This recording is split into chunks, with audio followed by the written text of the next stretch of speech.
Okay, are we ready? Yes. Okay, Pete, you haven't been here the last 2 weeks, so you don't know that we don't have any new music yet, and I was doing all those little half songs for a while. So we just started playing this as our intro theme. Balls deep in your love. Balls deep in your So love. bad, dude. Like, Balls deep in your love. why can't you just go back to Sanford and Son? I actually don't have like the actual song on here yet. It'll be soon. I can pull it up on my phone because I prefer that. No, Pete, that's not how this works, okay? You want to know how this works? I'm Dan Mac. I'm Chris Mack. And I'm Pete. Welcome back, Pete. Yeah. Welcome back, Pete. You Welcome need back. that, you need that clip Welcome. from Welcome Back, Cotter. No, No. I would have liked that too. I think I just shut you down. Sorry.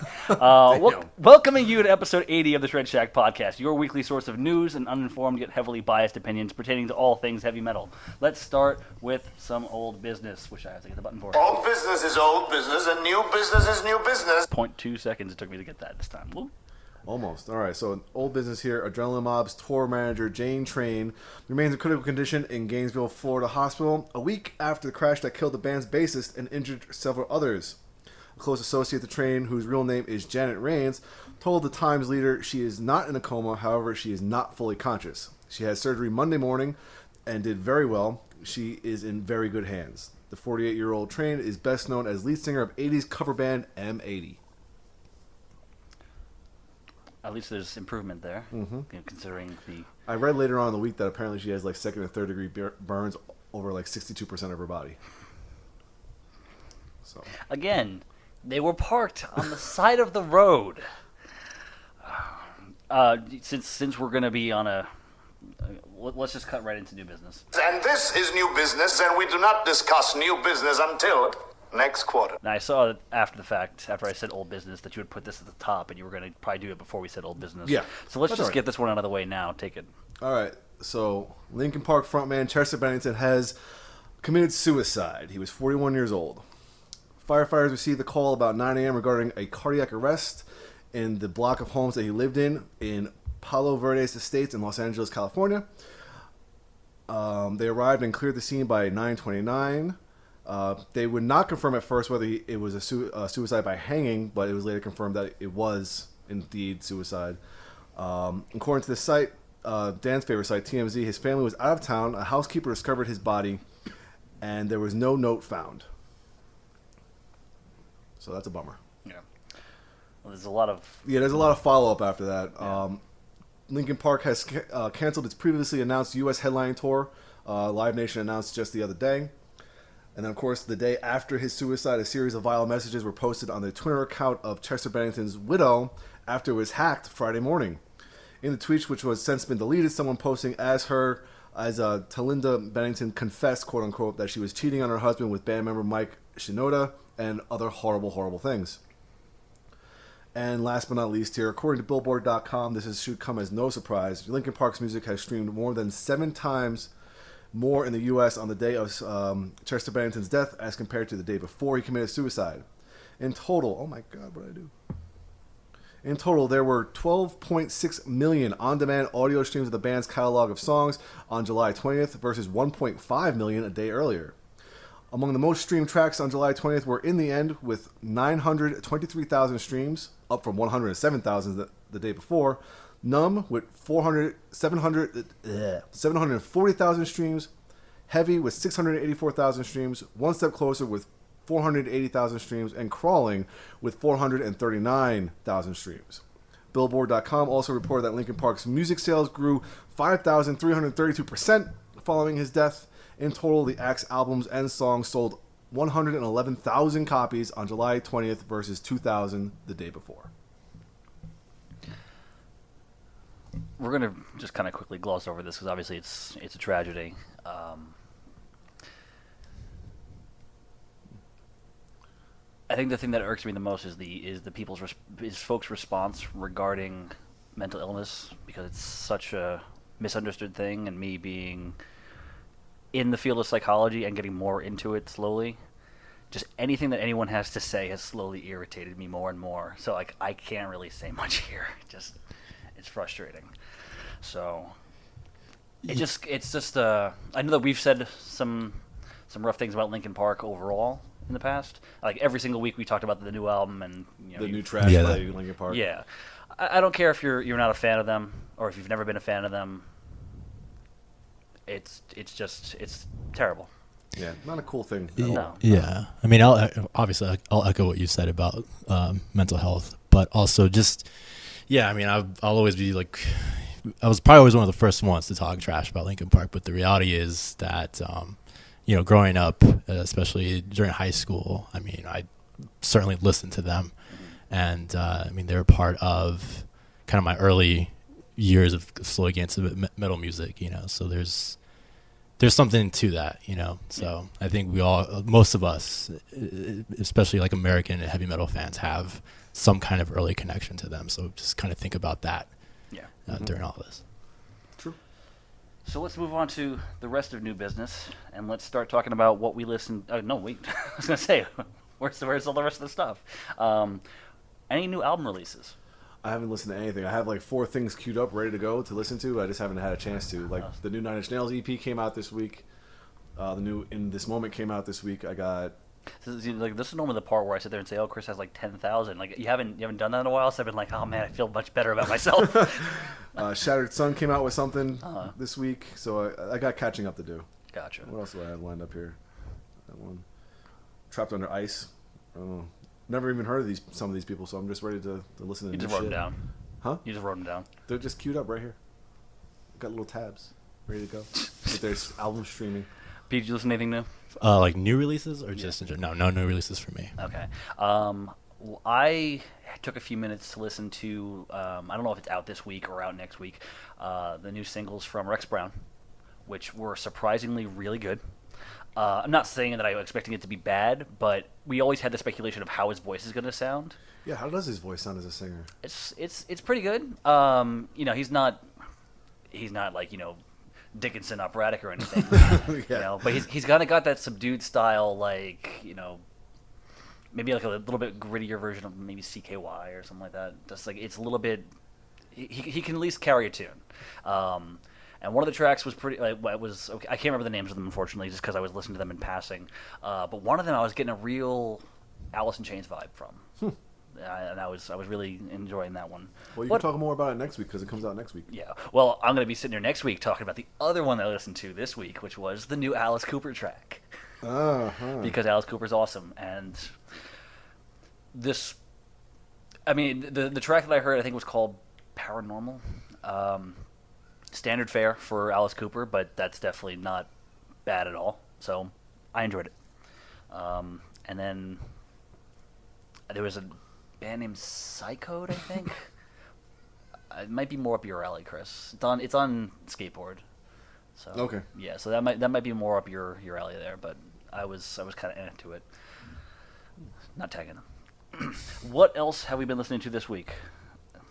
Everyone looks at me first. Of course, because Well, you usually yeah. have the list. I usually go, There's always just a list of red text here, so It's also true.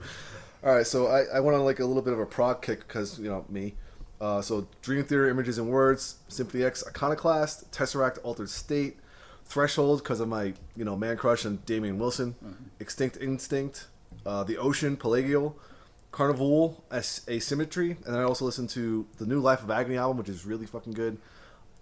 God Forbid, Constitution of Treason, and Periphery, the Clear EP, because I just can't get enough of that. So most of that is prog, right? Most of it. You yeah. want to know why it is? Well, you're a nerd! I can deal with this. pretty, There's absolutely no like distinction. That's here. pretty I'm accurate, good. yeah. I'm good. I can relate to this. Yes.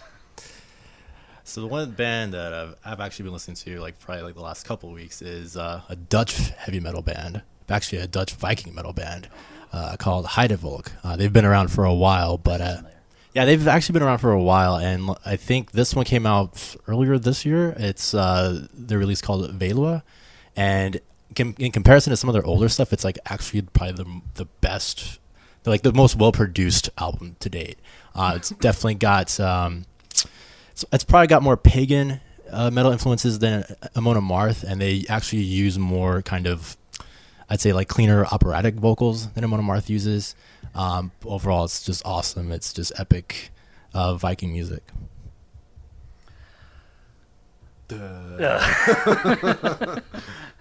Just crickets going. I honestly don't remember what I listened to this week, but I will say one thing. That's going to part of last night and into probably the rest of this week. I had this old external hard drive that I had a lot of random shit on. I thought it had died, but I recently plugged it back in and it came back to life. And I went through it last night looking at all the just the one-off tracks that I had, and I forgot about so many awesome things that I had. Like I have the Rabbit Joint Legend of Zelda song. The one that everyone thinks was System of a Down. Right. I have like the Tron Legacy soundtrack. There's a Christmas song between Tenacious D and Sum 41. Like just all this random stuff. And I was like, oh man, this is gonna make up my listening for like the next few days. It's too good. So that was pretty much most of my day yesterday. And then the sporadic stuff for the rest of the week, listening to that 70s station at work.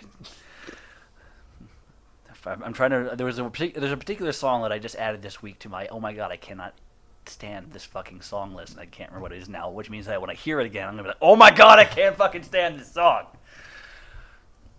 Shit, I'll think of it. Don't worry about it now. They'll come up in the middle of like later on when we're talking. Motherfucker, just rock and roll. Okay, so I'm gonna start actually writing these things down going forward because you write everything down. How do you not write this shit down? That's a good question. I have significantly lessened my writing things down.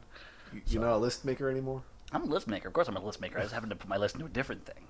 So it's not something I think about writing down as I'm doing it. So so let's go on to general news, which, oh my god, this is a long bit of news.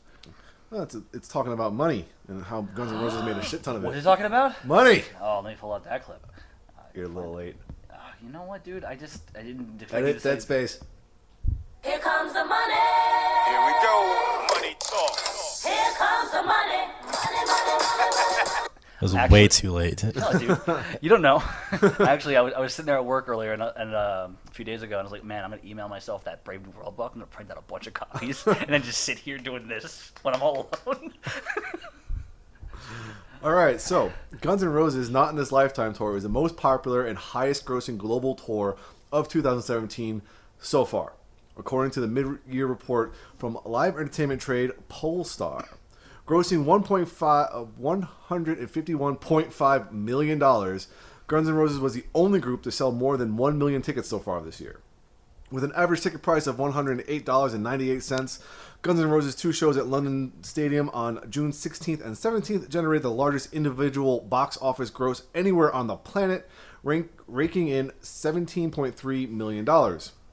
On tour in North America, U2 had a better average gross of $7.38 million on 19 shows, compared to Guns N' Roses' $5.61 million on 30 shows. Metallica was seen by 688,909 people at a gross of $88 million.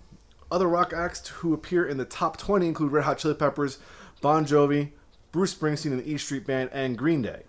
Polestar reports that the top 50 worldwide tours gross a combined $1.97 billion, which is just short of last year's record of $1.98 billion. Millions of dollars. Millions of dollars. Millions and millions and millions of dollars. Millions of dollars. Millions of dollars. Yeah, that's a shit ton of money. What about Iron Maiden? Like, what's their average? Do you guys? It's not mentioned here, which is interesting. Weird. A few thousand below shit tons, apparently. But I mean, like, I can't believe that U2's up there because they were backstage getting ready to go on stage, and they're like, I will put him to sleep. because I don't need to reiterate from last week that they're kind of dull. So there's that. Money, money, money, money, money. Yep. All right, so we ready? Yep. All right, Rage Against the Machine, Prophets of Rage drummer Brad Wilk will be sitting in with the 8G Band on Late Night with Seth Meyers beginning next week on July 24th. Is this the same show that keeps getting the round? Yep. Okay. Yep. All right. Last but not least here for general news is the Nielsen Music have revealed that for the first time since they began measuring the consumption of music in 1991, rock music is no longer the top musical genre in the United States for overall consumption by the public. Using tracking data compiled from the first half of this year, hip-hop R&B have knocked the long-reigning genre of choice off the top of the charts and now accounts for 25.1% of the market share. Rock ranked in second with 23%. However, rock still accounts for the most overall album sales, with 40% of all album sales in the country attributed to the genre. Hip-hop R&B's newfound dominance comes predominantly via streaming, accounting for 29% of all on-demand streaming in the United States. That's actually not a surprise. Not a I surprise at thought all. it had already happened. Yeah, not a surprise at all. I'm gonna blame Beyonce. Yeah. Just putting that out there right now. Yeah. Not that it's a bad thing. I have no problem with most hip hop and R&B, but And I mean, what do we care? We're metalheads, so no one's ever. yeah, we account we've for never like had the market share. 0.001 of the market share, maybe less. So there you go. All right, ready? So let's go on to some recording news. All right. Here's copy and paste for you right here. Oh, Check this out. crap. Sepultura broadened its musical horizons with Chaos AD and Roots, a pair of acclaimed albums that took the Brazilian band's hard rock and sound in bold and exciting new directions. Stop. Jump that cock! Go. This fall, Rhino will revisit those back-to-back classics with remastered versions that are expanded with rare and unreleased studio and live recordings. The Chaos AD Expanded Edition will be available on October 6th, and Roots Expanded Edition will be available on November 3rd, both as double disc sets for $19.98 each. Double LP versions with similar track listings will also be available for $31.98 each. Oh man, I need that Warner Wolf clip of "You Lose" or "You Lost." That was his name, right? The guy from who was always on Imus' show. Yeah. Because for those of you who got the previous Roadrunner 2-disc reissue of Roots, you kind of lost here because now there's another one coming out. But it's from a different record label. And those of you who bought like the last Black Sabbath box set for the first 8 my albums, God. you lost as well. You're still buying CDs, you lost. That means we lose. I know, we lose hard. We lose a lot. Damn it. I mean, come on, look. I still have that stack of piles to like, put away there. Oh yeah, that one right there. Yeah, that one right there. What are you talking about? I was like, wait, that stack of CDs that's in front of your face. Yeah, that stack of CDs that was put there day one and has not shifted since. Well, you know. I'm beginning to think it's like a plastic decoration, like those like plastic fruits. Or those fake soaps. They're not fake soaps; they're just decorative, so you can't use them because people will get very mad. I did that once. What? At least I didn't try to eat one.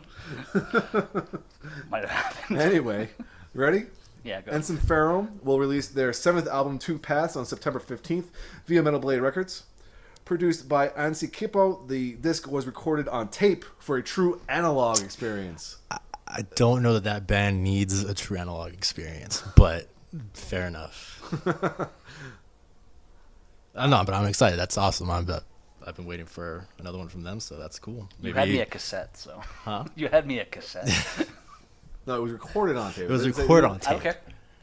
I don't care. Okay. Magnetic tape. Not like you- a cassette tape. They, No, they no. didn't like record the band with a tape deck. That would Like, be awesome. That would be the epitome of lo-fi. yeah, but they're not a black metal band. And because so. they didn't have any other options, they used one of the little Walkmans from Home Alone 2.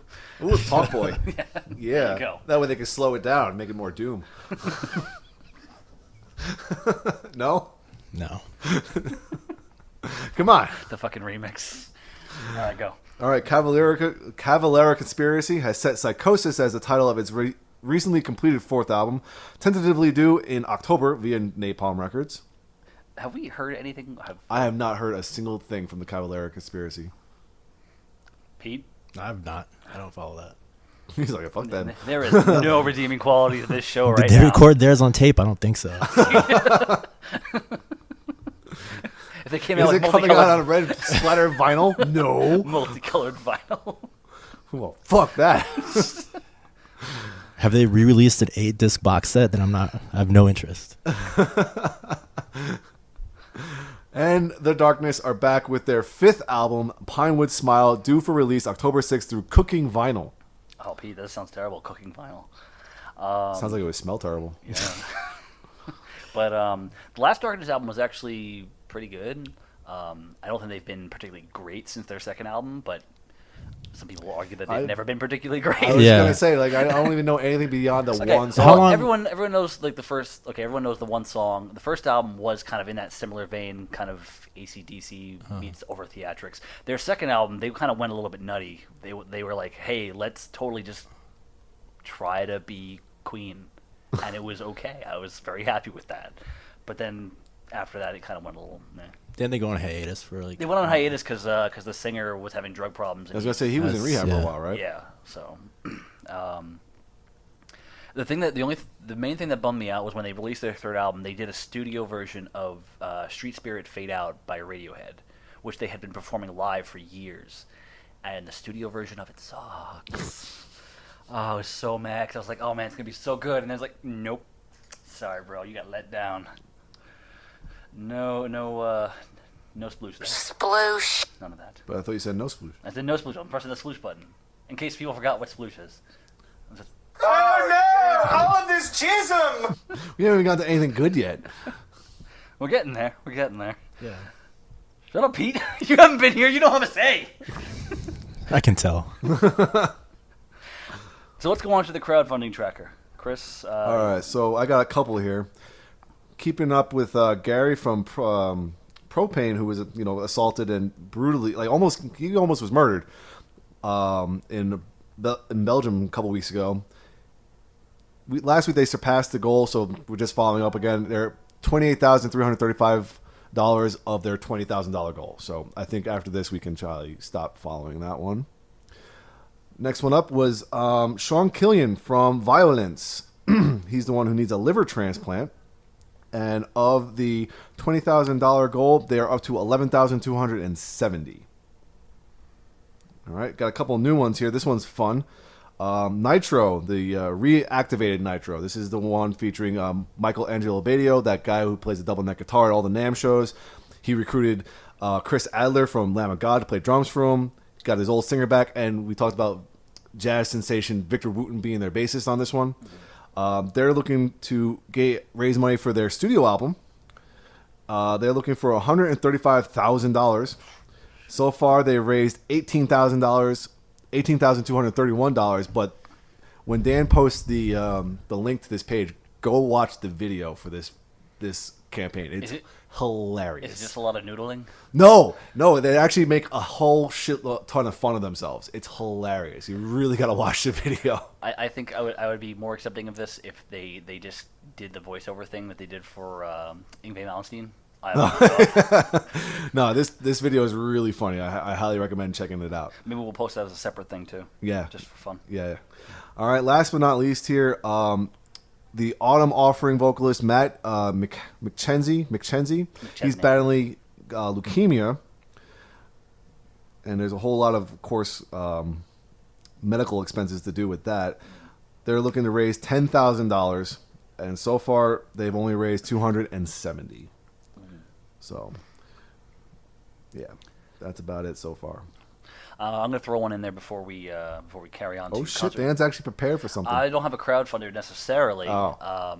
It's not an active campaign. It's just basically reiterating what I posted earlier today on the page. Gotcha. Which is there's a if you're in the San Antonio area, next Saturday night, July 29th, there's a brain aneurysm awareness concert going on at the Rock Box for Angela Taylor, who was the guitar player, who still technically is a guitar player of Sinister Steel, who suffered a brain aneurysm in March of this year. So they're raising money for medical bills and whatnot. From what I understand, it's pretty much going to be like a almost all-day thing. They're going to start serving barbecue plates around 11 o'clock. Music's going to start at 8 p.m. And it's going to be Bifist, Trejo, Killstorm, Sad Wings, and Cyrus. Yes. So basically, Judas Priest tribute band, and then 4 of the best metal bands from here in San Antonio. I think tickets are on sale right now on Ticketfly and various locations around here for $15. It's going to be awesome. It's metal. It's basically 6 hours of awesome San Antonio metal. So I would suggest people come down and just rock out, because you're contributing to brain aneurysm. I can't even say aneurysm. Aneurysm. Man, when I was recording the S5 yesterday, you should have heard some of the words I was messing up on. I was sitting there like... No, I don't think you wanted me to be there. Because you would have been like, dude, are we done? No, because... I fuck with you when you do something like that. Yeah. And then you would have been like, is it my turn? Yes. And then you would have fucked up on the same exact things. Oh, yeah. Most certainly. No doubt about it. Yeah, we all can't be Pete. Pete gets his lines right. It's because I don't have that many. If you He don't like just rolls this, in there like a boulder, just knocks motherfuckers over. if you don't like this, fuck you. In the end, It's dark fucking funeral. What do you expect? picks up the mic, drops it on the ground. Dude, I had to pay for that. Walks out to the dance floor, comes back. You missed that joke. Yep, he did. All right, let's go on to some touring news. All right.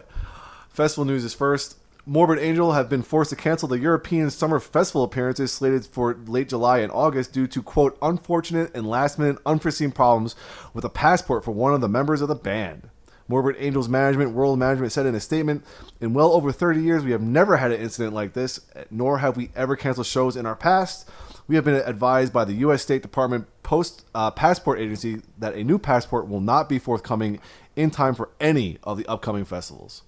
That's kind of shit. Yeah. Balls.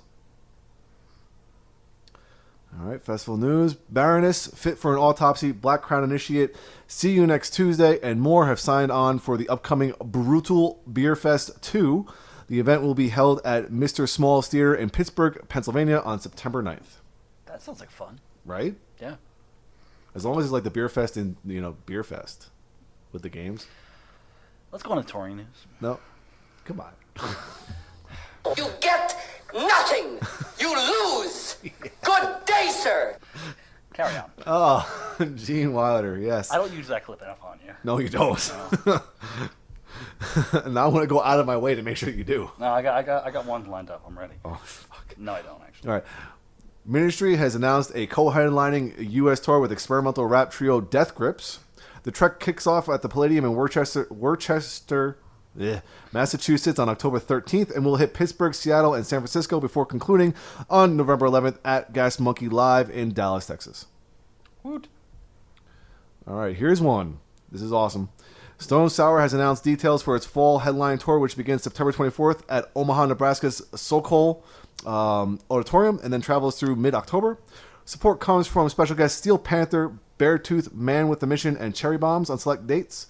The tour will also include stops at a number of upcoming festivals, including Inglewood, Colorado's High Elevation Rock, on September 23rd, Janesville, Wisconsin's JJO Sonic Boom on September 30th, Louisville, Kentucky's Louder Than Life on October 1st, Houston, Texas's Houston Open Air on October 15th, and Sacramento, California's Aftershock Festival October 21st. Fuck yeah for a San Antonio date here October 13th at Vibes Event Center. Yeah, I think that's one we might have to consider. Yeah, strongly. Yes. Strongly, because I've seen Stone Sour before, and they are fucking awesome. Yeah. I haven't, but I realized recently that the vacation of sorts that I'm taking to New York at the end of September means that I can't see Sacred Reich. Again? I don't think I missed them. Did I miss them last year? I don't know. I thought you missed them before. No. Okay. But no, I'm going to miss them. I may have to go out just out of spite. Do you really want to start this? Damn, white boy got straight up laid out. That's going to be you. Going to get laid out. Oh, man. That kind of hurt. All right, hashtag no San Antonio date. Mm-hmm. In this moment, we'll continue a successful Half God, Half Devil tour this fall, which will also see them making appearances at major fall festivals. Joining in this moment on this leg will be Of Mice and Men, who will serve as direct support. Avatar will open the shows. The tour kicks off on September 22nd in Salt Lake City and runs through November. Fans can also plan to catch sets at festivals, Rock Allegiance in Philadelphia, Louder Than Life in Louisville, Houston Open Air in Houston, and Aftershock in Sacramento. I didn't play the Bob clip, so I'm just going to carry on with that. But Dear sweet baby Jesus, please let this come to San Antonio. Periphery, Animals Leaders, and Asteroid might be touring together later this year because a handful of dates have been announced so far and just waiting for like the full tour announcement. That's like... Now, just you look at those names and tell me you're not pregnant now. I was going to say, though, that's like your holy trinity. I know. I think his Periphery came around here last August and I missed them. So this tour just kind of has to come here because I need to see Astronoid. I've been jockeying them so hard since last year. And just imagine like an animated map of them going across the states and then just like veering up right about San Antonio. Oh, hell no. Just go away. And then they end up in Austin and they're just like waving down to you like, I'm over here now. You motherfucker. That was good. That was good. yes. Oh, man. All right. I Hate God have announced a summer tour that will see them joined by a variety of different openers on select stops. The band have dubbed the trek Left to Starve Summer Tour. Last month, I Hate God hit the studio to record their 6th studio album with more details to come. There is a San Antonio date here on August 18th at the Corova. That's pretty cool. Yeah. Quick thing about the Corova. So did I tell you a few weeks ago I went to that wrestling thing, that local thing here in San Antonio? Like it's like the hottest, balls hottest warehouse ever. Yes. Okay. So apparently something went wrong with their in the preparation for their second or third show, and they moved their wrestling event to the Corova. I was like, where are you putting a wrestling ring in the Corova? Like, I haven't seen the basement or anything, but like, where are you putting a wrestling ring? They got those pillars in the middle of it. Like maybe those are just like the corners of the ring or something like that. The warehouse that they did the last event at, like those long LED lights or whatever, like they were like right above the top turnbuckle. So like you got too close to it, you jumped too high, you're like the. So. Wow. But I just can't imagine them putting like a wrestling ring into the Corova. So I just maybe they didn't put a ring in. They just put like mats down like we used to do in the basement. So it's like new ECW basically. They just fought on tables, dude. Fine. Ready? All right. Vinny Moore of UFO and Gus G of Firewind and Ozzy Osbourne will hit the road for some shows together in November and December. This is Moore's first solo tour since 2015 and will mark the first time these players have toured together. The show will feature music from both guitarists' catalogs. Did you copy and paste that? Yes. Because that is so. I copy and paste everything. I know. I'm just saying it's like a series of obvious statements. These two bands are touring together. They're going to play music. They'll likely be playing guitar. Maybe. Maybe. All right. They're going to play jazz fusion together. Possibly. More than likely. Vimic, who features ex-Slipknot drummer Joey Jordison, have scored the opening slot on Danzig and Corrosion of Conformity's September tour together. That would be okay. That would be okay. All right. Speaking of Danzig touring, although he said he wasn't going to tour, Danzig, Deaf Heaven, and Vamps have announced a trio of shows together in September. The dates will follow Danzig's previously announced tour with Corrosion of Conformity and Vimic. Who's this about again? Who's this again? Danzig. Danzig. There you go. Still love that clip. I love that clip. That episode is fantastic. Mm-hmm. All right, hashtag no San Antonio date. Superjoint and Devil Driver will join forces for a U.S. tour in the fall. Support on the tour will come from King Parrot, Kane Hill, and Childbite. The tour begins September 23rd in Austin, Texas, and runs through October 20th in Orlando, Florida. I'm okay with that not coming here. We've already seen pretty much all those bands. So. Yeah, I bet I don't need to see them again. Yeah. Here's one for you, boss, because you already got your ticket. Yeah, I did. Blaze Bayley has extended his Endure and Survive World Tour to include 24 shows in the U.S. and Canada during August and September.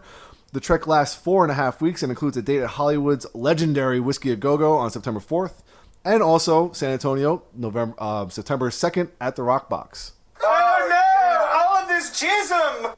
I was very excited to hear that because I didn't think he was actually going to come around to the U.S. and tour, or at least even come to San Antonio. But I guess dreams come true, man.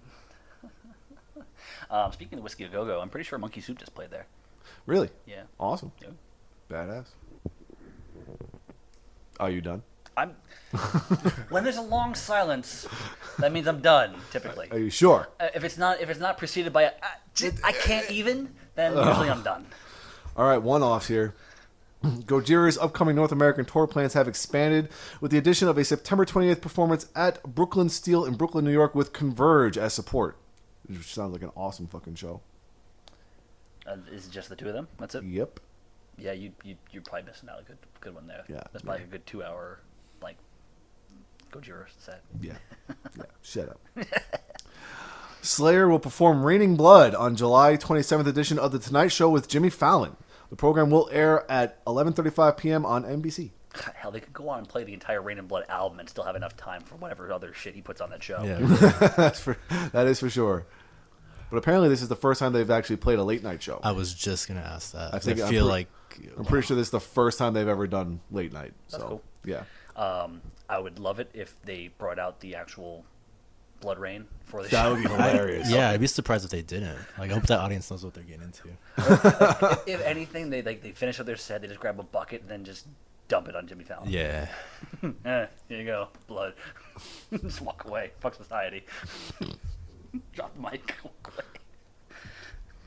All right, so let's go on to heavy metal in the chart. My God, there's only 5 notes you wrote here. And yeah, I know.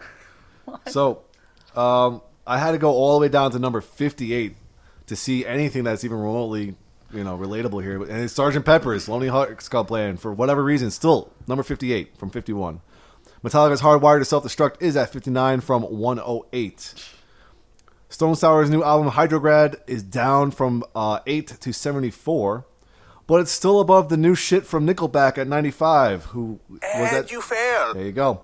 And last but not least, just because it's the Black Album, it's at 105 from 112. It's on the uptick, though. All right, so are you ready for your butt hurt? I'm puckering here. Okay, here we go. Hard rock charts here. Number 1 is Metallica, Hardwired to Self-Destruct. Number 2 is Queen's Greatest Hits. Number 3 is Hydrograd by Stone Sour. Let's see what these numbers were before. Queen was at number 3 last week. Of course, Hydrograd was at number 1. Journey's Greatest Hits, number 4. New shit from Nickelback is at number 5. Black Album's number 6. Was last week, too. Great Guns N' Roses' Greatest Hits is at number 7. Last week, too. Mothership by Led Zeppelin's number 8. Number 9 is Back in Black, AC/DC. Number 10 is Bon Jovi's Greatest Hits. Number 11, Hybrid Theory by Linkin Park. Expect to see that a lot higher next week. Yeah. Number 12, All the Right Reasons by Nickelback. Number 13, Aerosmith's Greatest Hits. Number 14, Foo Fighters' Greatest Hits. I thought you were going to say something else right there. Number 15 is The Wrong Side of Heaven and the Righteous Side of Hell, Volume 1 by Five Finger Death Punch. That's what I was waiting for. Number 16 is Master of Puppets. 17 is Disturbed Immortalized. Number 18 is the best of Nickelback. They have a Greatest Hits. What you got? I got nothing. Got nothing? I got nothing. I was waiting for something like spectacular. I'm but sighing in incredulous disbelief. Incredulous disbelief. I don't even know if you used the word Moving properly. on. Number 19, debuting at number 19 is the Vans Warped Tour 2017 compilation. Number 20 is Injustice for All by Metallica. Here's actually a new fucking record. It's Decapitated, Anticult, debuting at number 21. Number 22 is the Greatest Hits by Motley Crue. Number 23 is the new shit from Papa Roach. Crap. I was about to read the album title, which is called Crooked Teeth. You were about to say crap. That's what I you were already, gonna say. I already said the new shit, didn't I? Well, it could legitimately be called crap. So Number 24, back on the charts for no apparent reason, is The Baddest, which I think is a Greatest Hits by ZZ Top. oh, okay. And number 25 is I Prevail with their album Lifeline. I will say that I legitimately thought initially that the name of the Nickelback album was New Shit. Like, I didn't even pick up on that. I don't know what's worse, though, is 1 Five Finger Death Punch album or 3 Nickelback albums on that fucking list. Like, that list makes less and less sense to me. Or the fact that two of those 4 albums you essentially just mentioned are above Master of Puppets. Yeah, that too. Yeah. But you know what? Rock and roll. Sounds good, buddy. Can't even say rock and roll anymore. It's below hip hop and R&B now. It's going slowly away. And here's part of the reason why things are going slowly away. Let's talk about our discussion. Cause let's talk about some dumbass shit. So we occasionally talk about a lot of Loudwire top 10 lists or just 10 lists, whatever. And a lot of times they are noteworthy. They are a good source of discussion for us. And I think who saw this one first? I did. You? Okay, you presented it as an idea of what to talk about. And then apparently when you guys both looked more into it, you're like, what the fuck? I actually have also like some Wikipedia pages here lined up just for some of the ones that I was not even like aware of, just so we can talk about what exactly they are, because I had no fucking clue. Okay.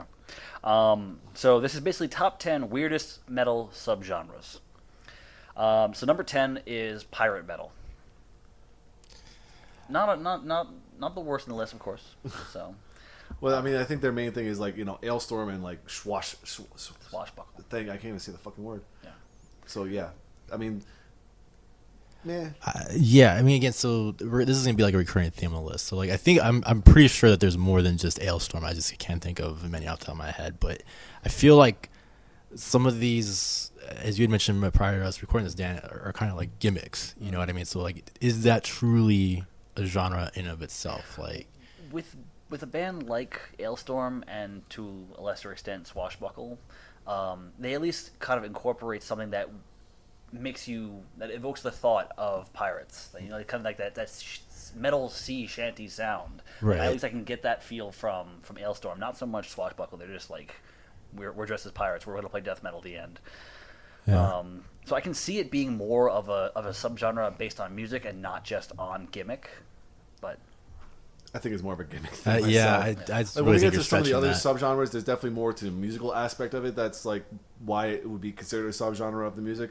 But I think that's a gimmick as far as I'm concerned. I mean, if more and more bands came out doing a similar thing, then it could probably have more legitimacy. But with so few doing it, it does seem gimmicky at this point. So, Like the next one, I think is more legitimate as a subgenre of metal, and that's Viking metal.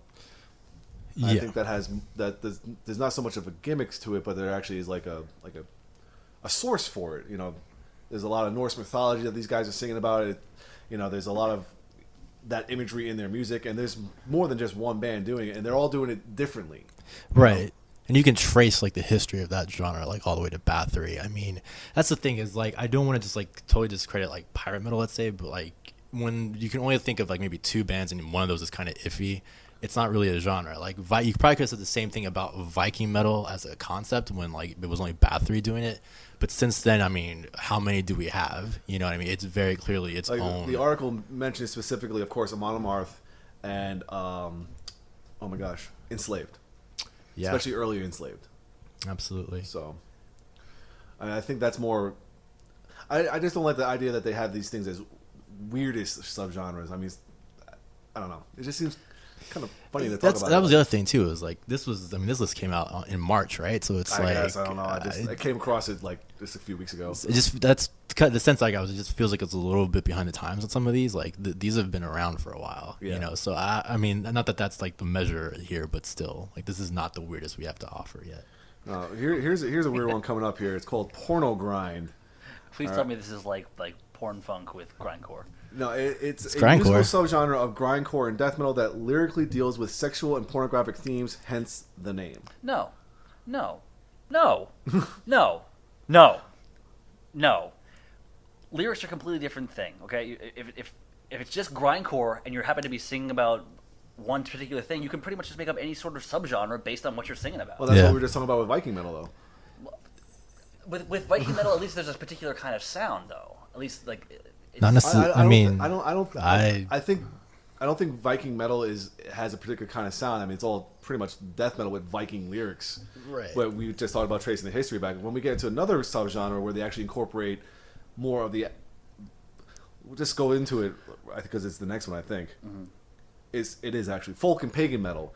I mean, that's more has to do with the actual music itself because they incorporate those instruments, they incorporate those instrumentation and like the languages of the old folk and pagan stuff like that. I mean, I think that's not just lyrical, that's musical too. But lyrics are a very important part of folk and pagan metal because if they're not singing about things like nature and like being one with like the woods or something like that, those are things that are very core elements to that genre. But I think the overarching thing here is number one, that most of these genres are stupid to begin with. I mean, like a lot of them, like we probably don't need to get this like nitty gritty, but at the same time, it's also how do you define these genres? Like, because I feel that lyrical content is actually a key part, like a key component of defining a genre or a theme of a genre, I guess. I think actually Pete does have a point there because like when you talk about like death metal versus black metal, they might sound the same, Yeah. but death metal has to do more with gore and stuff like that. It's really Maybe Satanism stuff. is and then like black metal has more to do with the occult. Yeah. I mean, there's just that small distinction. Yeah, but I don't think you need to make like a whole new subgenre for whenever you. change something. Yeah, because then you can pretty much just take anything like since we're talking about grindcore, go look at Napalm Death. They're not socio grind, you know, they're grindcore. I don't think you need to kind of differentiate even further. It's like some labeling is fine, but when you get to that point, gets a little ridiculous. So. I mean, I'm not disagreeing with you. Apparently, that genre's been around since 1990. I've never heard of it before until I saw that list. All right. So the next one up here after folk and pagan metal is unblack metal, which is Christian black metal. Pete, tell us how you really feel about this one. Please. I'm gonna go get a soda. So he wound up for this. He actually grabbed the mic. He was like, "Mah!" That's so stupid. Like I mean, again, this is a genre that's been around for a long fucking time, and there's not just Christian black metal. There's Christian death metal. There's everything. Like this almost goes to what I feel like you're kind of saying, Dan, is that if you take any metal but then sing about Jesus or some shit, it becomes Christian that genre. And I'd say, so for me, ideologically, like it doesn't matter once you put God into it, it's just Christian music, like, and that's a whole just pile of trash. I mean, so it's like, but there's almost like when it comes specifically to Christian and black metal, that makes no fucking sense, because black metal as a genre has a very particular ideological basis to it, and that is sort of that darkness of Satanism and stuff like that. So I almost feel that like you can't put those two things together. Like there's not that genre. It just doesn't make sense. Like how? I also don't like the fact that the video that I saw of this unblack metal band, they still use the same visual aspects. They wear the corpse paint. They wear all the black metal, the black leather, and this steel like that. They look like a black metal band, but they're singing Christian lyrics. Like there's just the imagery is just not right. It doesn't work. Like you're fundamentally like pissing off both sides of what you're trying to promote. You know what I mean? Like the Christians are going to hate you because you look like a bunch of Satanists, and the Satanists are going to hate you because they know you're a bunch of posers. Like this might be my favorite genre ever now. But the thing is, I don't think they're that fucking clever. Like this is not some intentional satire of music. It's just shit music, like with shit artists. So. But what if, like, say the same exact band did, like what you would call like your own regular black metal, and then like they just went around completely just same people went and recorded a Christian black metal album. Mm-hmm. How would you feel about that? Like a music, current, everything is exactly the same. It just the lyrical content is different. It sucks. Like it just sucks. Like because the lyrical content is part of the genre. There's the same band. Yeah, if you took, I don't know, like if you took fucking Dark Funeral and they started singing about how great God was, I'd say that I cannot believe how bad this band has sold out. Like even if they fundamentally, like lyrics aside, sounded the same, it's still like, I know you can't understand the lyrics most of the times, but still I would know, and it would suck. I would know because he would have the vinyl and he would be sitting there looking at it, enjoying the color of it and everything. Yeah. And of course he'd have like 6 copies of it. We'd be in the background like, how can you afford these things? I just needed an excuse to use that clip. Sorry. That was like the longest fucking setup for a you clip. Had to find it. That's why he was like scrolling. Yeah, the whole time. I saw it now as he was playing with the fucking iPad. All right. Are we ready to move on? Yeah. Before Pete gets even more, you know. All right. Next one up is I guess is kawaii metal, which is I think it's translated as cute metal, which is baby metal, and the subgenre that's baby metal. J-pop metal, pretty much. Yeah. So the thing is, like, I think that's only weird to us because we don't really see that as all. But Japan's fucked up, so that's like that's like most of their music, I guess. Like, I don't know. The funny thing is that like it was a video. This is not just a list that you read off on the website. So it was a video, and they actually played like a good minute or two of the music for each of these bands, and they played some shit from baby metal. It's like it wasn't bad at all. It's actually kind of good. They're not a bad band. It's just like you have to get used to the fact of what you're seeing, and what you're seeing is fucked up. And yeah, I mean the thing is that whole kind of like young idol kind of artist shit from Japan is like the norm over there, and so like it almost just fits for them, like they would never show up on a list of like weird genres. It was just, oh, this is like everyday life for me in Japan. But yeah, it's definitely weird by our standards for sure. All right. Next one up is Nintendo Core. Of course, that's pretty much just like video game music with like a double bass. Yeah. Power Glove. Again, that's been around. Yeah, it's not weird. I don't think it's just. I don't know. Like gaming nerds have always been making fucking music, so I don't know. Like I don't know that it's not super popular, I guess, but I don't know if that fundamentally makes it weird. I wouldn't. Again, I wouldn't kind of give it its own subgenre either necessarily. Because most of the bands who I assume I would, dude. Like, that's become like kind of. And it's not the thing is like the thing is you're thinking about Power Glove. I mean that's a band using like video game music, but the thing is like they're playing instruments though. Like the band I don't even know the name of the band that they had demonstrating it, but it was a guitar. It wasn't even guitar. It was a bass, a drummer, a singer, and it was literally 8-bit music that they were playing. Yeah, that's the thing is it's like chiptune style. Yeah, it wasn't music. It wasn't like a band taking a video game song and making it a metal song. This was literally Nintendo music being played live with the double bass drum. Pretty much. Yeah, and that's. It sounded really weird and weak, actually. It's weird because it's actually been used by punk bands like for like decades now. I feel like so. I don't know. I don't know. I just don't know that I call it weird. It's tough. No, I don't think it's necessarily weird. Most of these things are kind of difficult to call weird Yeah. now, considering the fact that like the field is as open as it is. So, I mean, when I think of Nintendo Core, I think of a lot of the bands that are like covering Nintendo music or video game music. Oh my God! Stop texting, you motherfuckers! What is that, Pat? They're getting ready for the event. Oh. But I usually think of the bands that are covering all these kind of songs. So like Power Glove or I know a few more. I just can't think of it. Knights of the Round. So yeah, I think of the ones that are either covering it or very much heavily inspired. By Right. it. But Now these are people making like original music using chiptune.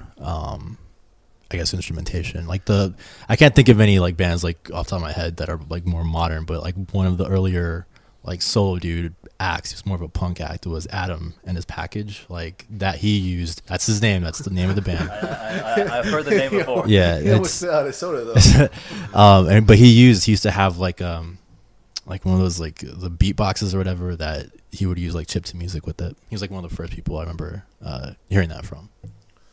All right, now this one I don't consider weird at all. It's just noise/drone metal. And of course, the first band that comes to mind here is Sun. And that's what they use in that video. And to me, this is like probably the best example of this list in particular being a little bit behind the times, because I don't know. I just don't feel like that's weird anymore. In fact, if the writers had done any kind of like homework on this, it's like there's an offshoot of that's way, way weirder. Yeah, I don't care if you can't. Like, We both did it for you. look, you two nerds are the ones with glasses, so I don't give a shit.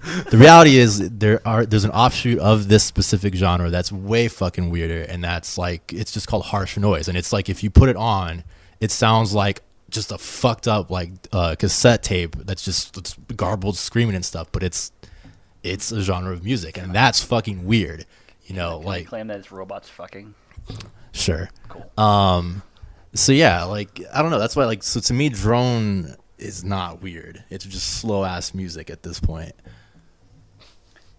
Yeah, because I think that 3-minute clip that they played of Sun, they played like one note. It's just one. But with the bands that are more musically inclined, it's something that you have to get more into, like actually, I guess, hear more of it to actually fully appreciate it. But even when you first hear it, it's not necessarily weird. Yeah. All right, the next one up is called Crunk Core, That sounds weird. which is also called crunk punk, crunk rock, screamo crunk, or skrunk. It's a fusion genre characterized by the combination of cultural and musical elements from crunk, screamo, and emo. The genre often features screamed vocals, dance pop beats, and sexually provocative lyrics. To me, though, like with crunk being kind of like an offshoot of like hip hop and rap and all that, it doesn't sound too weird compared to say nu metal, which had some of those elements of that, like those rap metal elements. But I don't know that I really care that it's weird. It's just fucking awful. Like that's really the defining quality of Some that of the music. notable artists here listed on Wikipedia include Blood on the Dance Floor and the Hollywood Undead. Yeah, awful. I know the names. I've never heard the music, but this Neither sounds like the best genre ever. It's awful.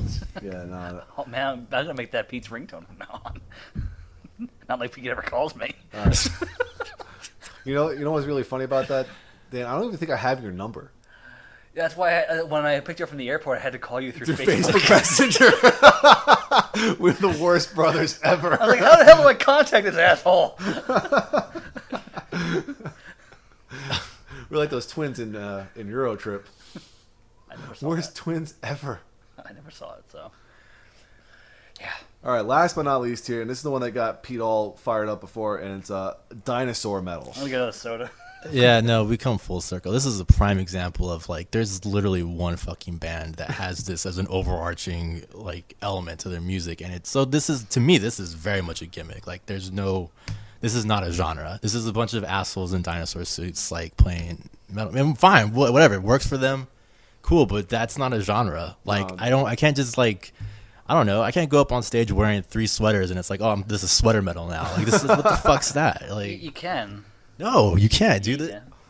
And just play like stuff that Bill Cosby listened to. Yeah, no, This is- no, That's dude, what I'm not saying. Bill. sweater. Cosby. I'm sure people No. refer to Oakley Dokley as Simpson metal, which should be a Oh, genre. in and of No, itself. but I would agree with you that that's not right. Like that's dumb. That's again a gimmick, and like it doesn't work. It's not a genre. That's right, because anybody in a costume could just say all of a sudden like there's a blank metal. Like Gore can be like space metal or whatever But the fuck they are. That's There's what I a feel like space some metal. of these are. That's what I mean, say it's like my example with the whole Simpson thing. That was maybe too specific. Like maybe pirate metal's a little bit more. It's at least broad enough that you can encompass it a little bit better. But like I just feel like if it's too much of just a gimmick, it shouldn't be.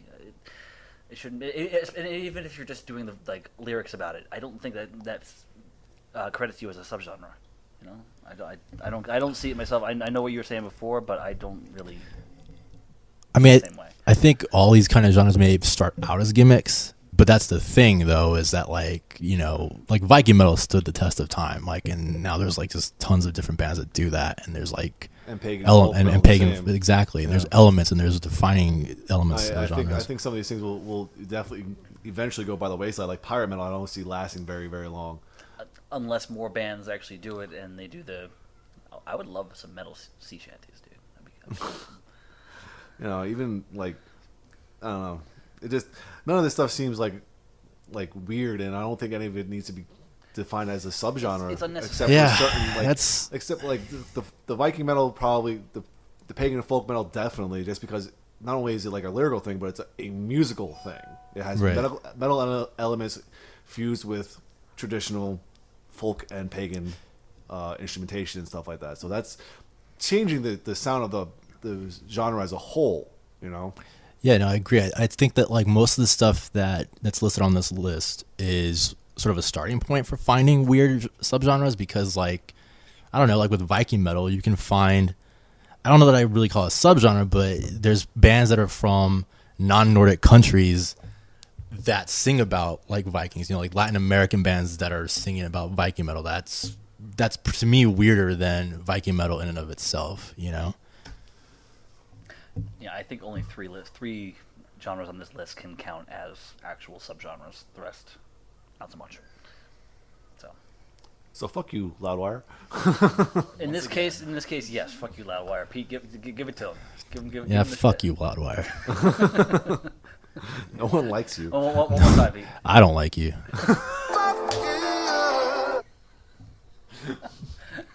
Throwing down the gauntlet. This is another one. It's like dun, dun. I just don't know where it is. What was that one from, though? Isn't that like? I don't know. Isn't that Who Wants to Be a Millionaire? Probably. I'm It pretty- sounded that like it, sounds- Yeah. Probably. Jesus Christ. You just Pulling out shit the of your archives. ass now. That one's been on here the whole time. I just never use it. So there's a couple on here that came with this thing. So most of them I put on there myself because you're fucking special. Because we need stuff like Dan's a Of course we do.